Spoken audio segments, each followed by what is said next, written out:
Aleen Wilson here. I'm getting ready to do another piece by the technique called raking. And here's the first piece I've done.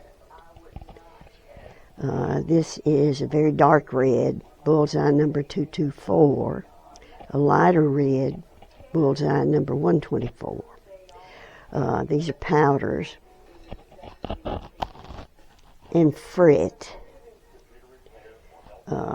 Frit is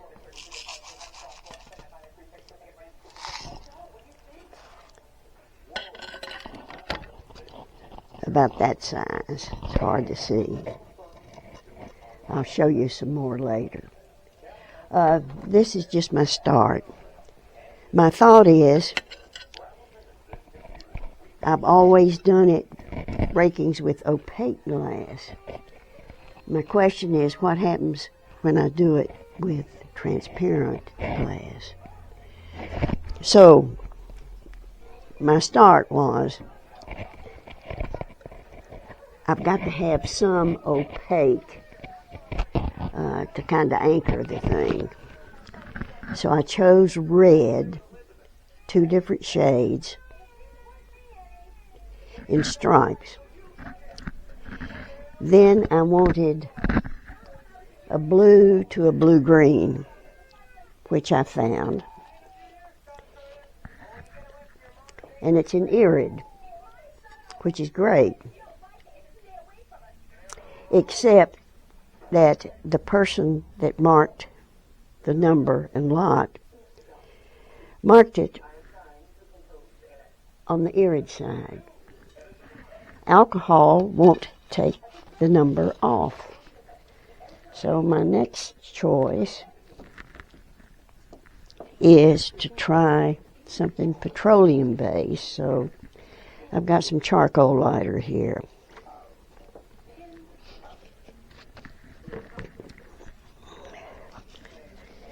And if this doesn't do it, I'll just have to cut around the number. But that's the way it goes. Oh, let me tell you why I'm using bullseye glass. When I got serious about fusing, I was taking fusing class at Patrick and Henry Artisan Center. And they were using, for classes, a glass other than bullseye. And since I was the lab assistant and had access to everything, I decided it would be smarter for me not to use the same brand of glass. If I had a different kind of glass, there'd be no questions asked about where my glass came from. So I chose bullseye and bought a sample package. And this was 15 years ago, maybe longer than that.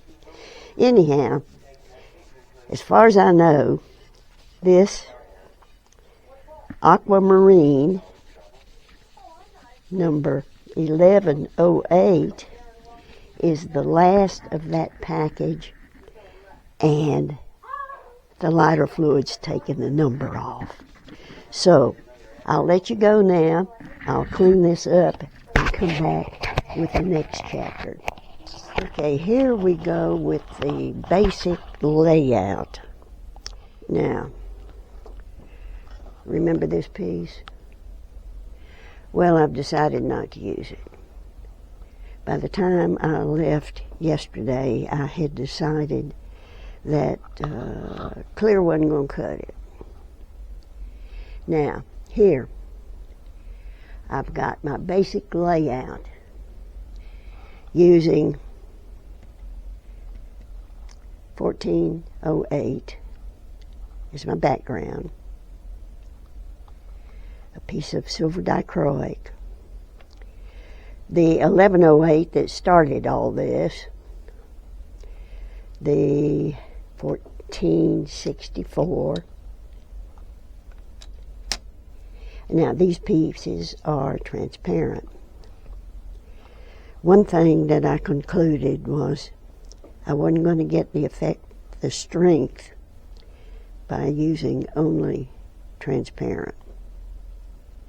So I came back and I'm using spring green, number 24,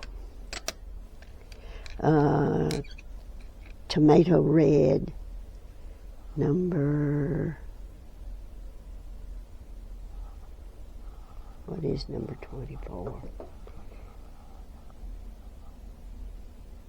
26, no, this is 26, this is 24.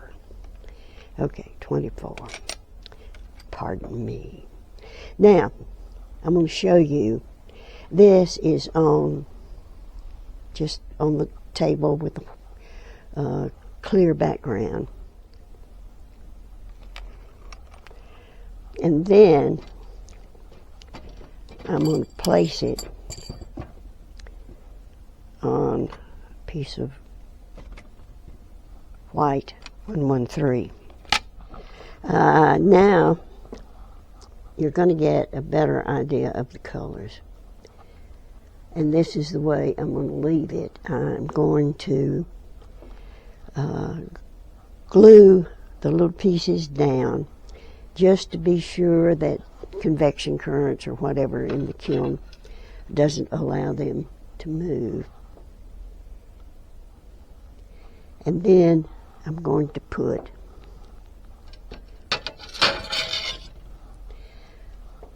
a top sheet on them. After all this is fired, I'll be ready to start raking. I've got my colors glued down, so they shouldn't shift until I can get them in the kiln. Now I have covered everything with 3 pieces of clear Tetka. The thing is, this piece and this piece is irid. This piece is the regular clear Tetka. The reason for the 2 on the outside, clear on the inside, is that I had one long strip of clear irid. I didn't want to cut another full sheet in order to get this 5-inch strip. So we'll see. Now, if you remember, this 1108 in the triangle shape is irid on one side. I have the irid side up. On the clear irid, I have irid side down. That means here and here, I get a double dose of irid. Here is just plain old. Now I'm going to go ahead and put this in the kiln and let it do its work so I can show it to you before I begin the raking process. Okay, folks, this is after first firing. Take a good look at what has happened.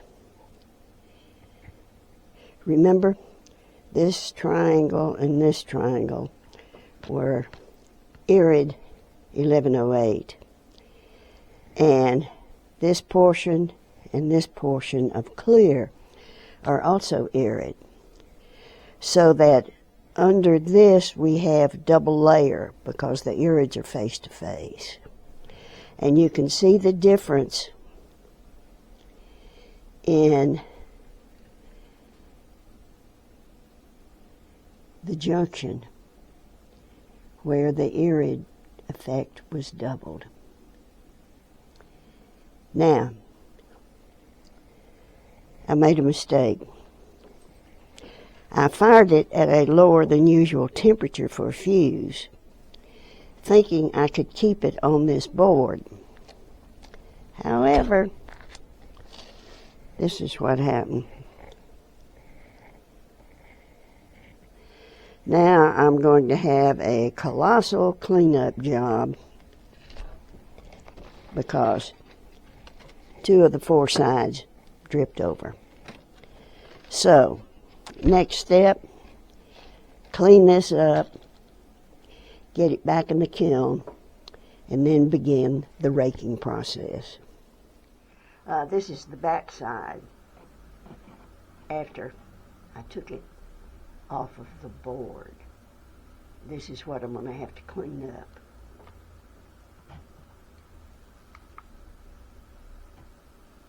Okay.